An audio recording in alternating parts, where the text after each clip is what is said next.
పెద్ద నోట్ల రద్దు వ్యవహారంపై ఆందోళనకు దిగింది వైసీపీ. తిరుపతిలో ధర్నా నిర్వహించారు వైసీపీ కార్యకర్తలు. కేంద్రం నిర్ణయం వల్ల కుబేరులకు ఎలాంటి నష్టం లేదని, కుచేలుడు లాంటి వాళ్లే కష్టాలు పడుతున్నారన్నారు. వ్యవస్థ మొత్తం అతలాకుతలమైపోయిందన్నారు. దేశంలో 100 కోట్ల మంది ప్రజలు ఇబ్బందులు పడుతుంటే సామాన్యులు సుఖంగా నిద్రపోతున్నారని మోడీ అనడం సరికాదన్నారు వైసీపీ నేతలు.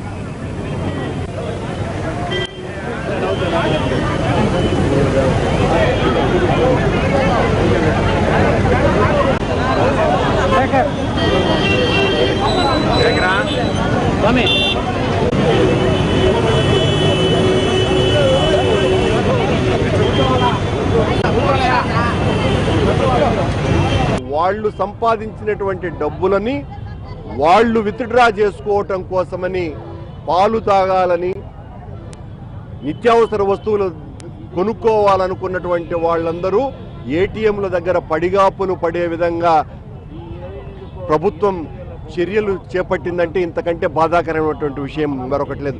దీనికి ముఖ్యమైనటువంటి ఉదాహరణ, మొదట కేవలం 3 రోజులు మాత్రమే ప్రభుత్వ రంగానికి సంబంధించినటువంటి వ్యవహారాలలో చెల్లింపులు జరుగుతాయని చెప్పినటువంటి ప్రభుత్వం ఆ తర్వాత 14 వరకు పొడిగించటం, ఆ తర్వాత నిన్న రాత్రి మళ్ళీ 24 వరకు ఇవి కొనసాగుతాయి అనటంలోనే